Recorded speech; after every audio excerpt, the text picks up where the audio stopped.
Some of us would like to know what the differences are between a cash sales and an invoice. If you go to transaction sales, you'll see that you can create invoices here, if you have the permission for it, of course, or you can create cash sales. Right, so if you look at a cash sale, then you will see that it's quite similar to an invoice. I'm going to put both on the screen here. This is an invoice and this is a cash sale. They look pretty much the same, whereas on the cash sale what you're going to realize is that there is a check number here. This is a payment reference number for any cash sale that was entered and the payment was not done by cash. So if I scroll down here, I'm going to see the details of the items the person purchased from us. But if I go to the billing sub-tab, I'm going to see the payment method was cash. Okay, and we've got the total tendered and the change due. So we know exactly how much money was given to us, how much we gave back. Now, this is not available on an invoice because the reason for the invoice is not just to enter a transaction and its single payment method. The invoice will be there in case the customer is not paying right away. So the payment might come after a few days, a few weeks, or even a few months. And the payment could also come in different types of payments. So you could be, let's say, having an invoice with 15.6, whatever this currency will be. Let's say it's euro here, you can see it. So 15.6 euros, but maybe the person will pay, let's say, 10 euros in cash and 5 euros in check. Okay, so the invoice will allow you to accept payment directly from the invoice. You see the blue button here, accept payment. Or if you want to, you can decide to accept payment for multiple invoices from that customer. So that customer is called Kiabase. And if I go to transaction, customers, accept customer payment, I'm going to enter the name of the customer here. And what you'll see here is that we have two possibilities to accept these payments. One is undeposited funds, meaning maybe they brought back, well, they came back to your shop and paid you in cash, but you didn't deposit the cash at the bank yet.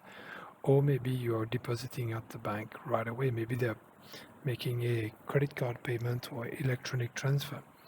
So when you're registering this payment, you will scroll down, and it could be for multiple invoices, not just one.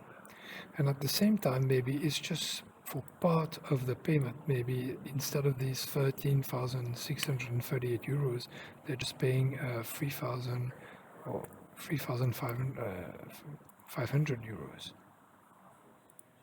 out of the 13,638. And the remaining will remain open to be paid at a later stage. So you just want to make sure that you're putting the right amounts here of what they are paying for each invoice, so that the remaining will stay open. If there were any credit memos that had been created, you can apply them to this invoice here.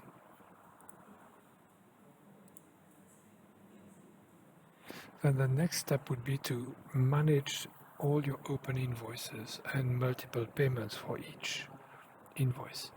Now, if to do this, you need to go to reports.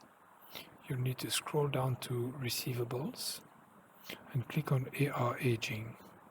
If you're doing a cash sales, you're not going to see the cash sale appear here because the cash sale is paid right away, so it's never open.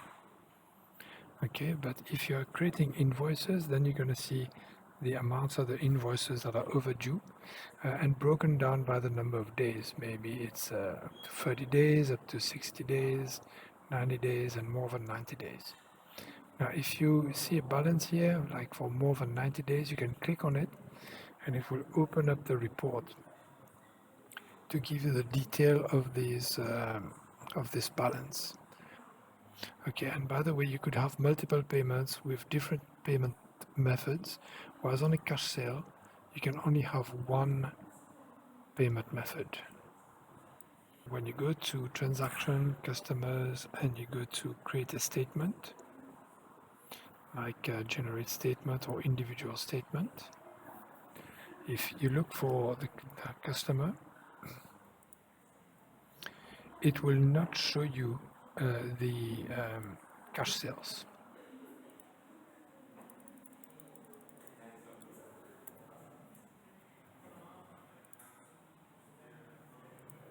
So I'm going to enter the customer, just ensure the start date is correct, and then click on print. Here you're going to be able to see the invoices and the payments, but you're not going to see, and even the credit memos, by the way, but you're not going to see the cash sales. Okay, so I hope this video was helpful to you. If so, don't forget to leave a like or subscribe, and I will see you on the next video. Thank you and goodbye.